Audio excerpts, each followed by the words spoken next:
Time now for Inside Utah Politics. Good Sunday morning. Thanks for joining us. I'm Glenn Mills. It is time to go inside Utah politics, and we do begin today with Kael Weston. He is the Democratic nominee in Utah's 2nd Congressional District. Kael, welcome to the show. Thanks for being here. Thank you, Glenn. Let's get into your background. Tell us a little bit about you and what you feel qualifies you to be a member of Congress. Well, after 7 years and 2 wars as a civilian with the State Department, I think it prioritized me on probably the most important issue I think our country and the district's facing, which is how do we come together as a people? How do we come together, whether Republican or Democratic? And I think on issues following COVID, I want to help make sure that our families get the health care coverage that all of us deserve. So that would be probably the top policy issue. But it's really about bringing people together in such a divided time. Tell us a little bit more about your civilian experience overseas. So I worked for 11 years with the State Department. 7 of those years consecutively were in Iraq and Afghanistan. I was in the middle of Fallujah during and after the biggest battle of the Iraq War.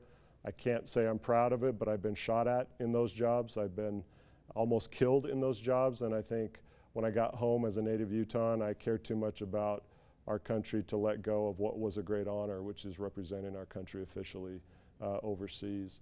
I then taught, I wrote a book, and decided to do this.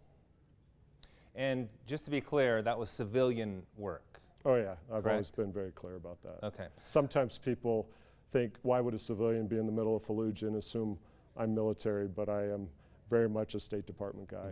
Mm-hmm. From a political standpoint, have you ever held political office before? Junior high and high school, but not since then. But I've never lost an election in Utah. All right, so we'll see how that translates over. So why start with Congress? Why run for Congress? You know, I think that the issues that Congress takes on are where my skills are.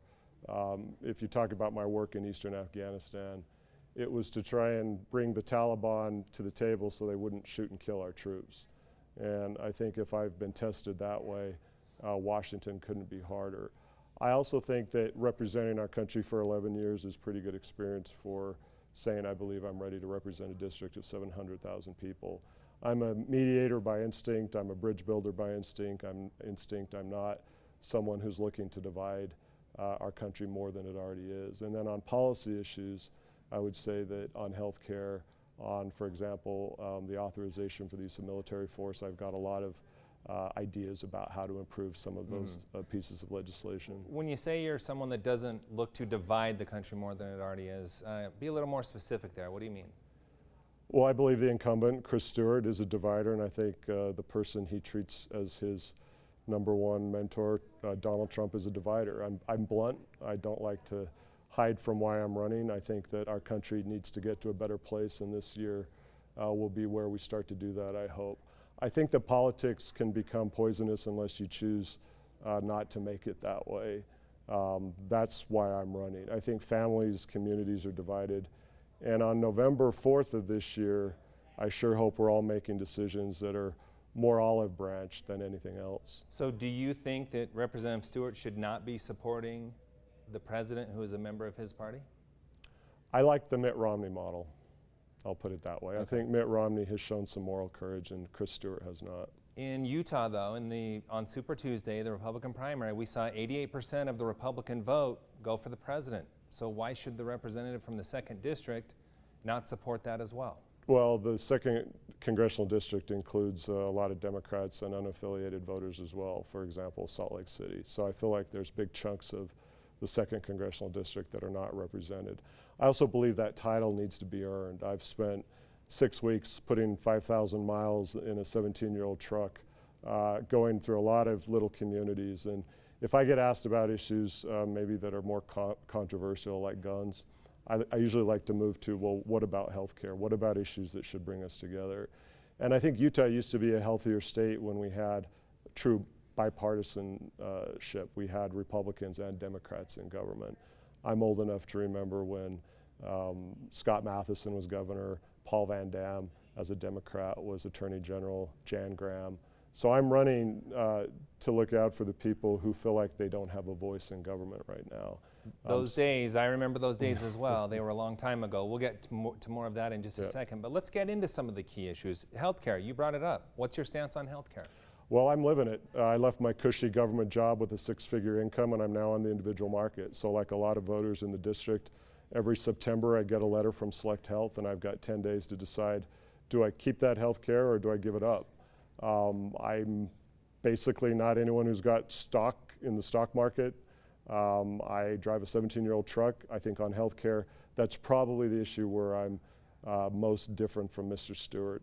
He's voted over 40 times to take away the Affordable Care Act. And on mental health— So do you like the Affordable Care Act the way it is, or do you favor more of a universal type health We care? need to get to for all. How we get to for all is the legitimate debate. I would never advocate taking away private health insurance. So you see for all still being part, private market still being part Yes. of your for all plan? How you get to for all is the pie, how you cut it up. Yeah, economic recovery, very important to people all across the country, in Utah's 2nd Congressional District as well. What are your thoughts on economic recovery given what we have been through the last 6 months? Fortunately, Utah is doing better than other places, but I would say it's the rural areas that are being hit the hardest. So I think the bandwidth issue, the internet connectivity, was tested during COVID. And again, what COVID has shown is that our system hit people unequally.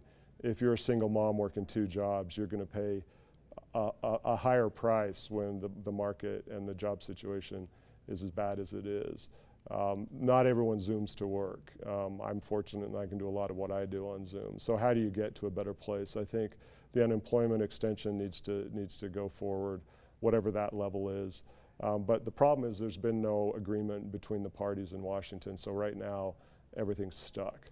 I think on the idea that if you lose your job, you lose your health care, we can do better as a country. We need to do better. Let's move on to social justice, a big issue right now across the country. What are your thoughts there? What does social justice mean to you? It means when we pledge allegiance to the flag, I sure hope we're an indivisible country, and when we say with liberty and justice for all, we mean for all. And we're not there yet. I think the Black Lives Matter movement is legitimate. I'm not anti-police. When we talk about how we allocate resources, I think there's some commonality there. I don't think police officers want to be charged with mental health crises, and we've seen some cases locally exactly in that category. So where we have conversations and listen to each other, we can find common ground, and I think locally in Salt Lake, we've seen some progress in that area. You mentioned your civilian service has put you in the middle of a war zone. Your thoughts on war and what the United States has been involved in? Oh, I wish we had a long time to talk about that. You know, and unfortunately, we only have about a minute. My State Department career changed a lot after 9/11. I was in the middle of Fallujah during the biggest battle of the Iraq War. I had a lot of Iraqi friends killed. I had a lot of Marine friends killed that I got to know. I had a lot of Afghan friends killed and hurt. Do you believe those were necessary wars? Iraq was not. I believe Iraq was an unnecessary war, and in fact, I wrote a whole book that talked about that. So again, but Afghanistan? We needed to start. Al-Qaeda had ties to eastern Afghanistan, and there needed to be an initial military operation. It was badly handled after the beginning, but I consider Iraq to be an unnecessary war. All right. We kind of mentioned this a little bit. You have to go 40 years back before a Democratic governor. You mentioned Jan Graham. That was in the 90s. You have an uphill battle here. How do you overcome that as a Democrat in Utah's 2nd Congressional District? We have about 30 seconds. You listen, and I've been listening a lot. You know, listening tours are what most politicians or wannabe politicians do, but in order to understand issues, you've got to be on the road a lot. And again, I've put in 5,000 miles over 5 weeks. And I'm also willing to say, hey, I think that solutions can come from both parties. I do not believe one party has all the answers. Where can our viewers learn more about you? Weston, W-E-S-T-O-N-F-O-R, Congress.com. All right. Appreciate your time. Thanks so much for being here.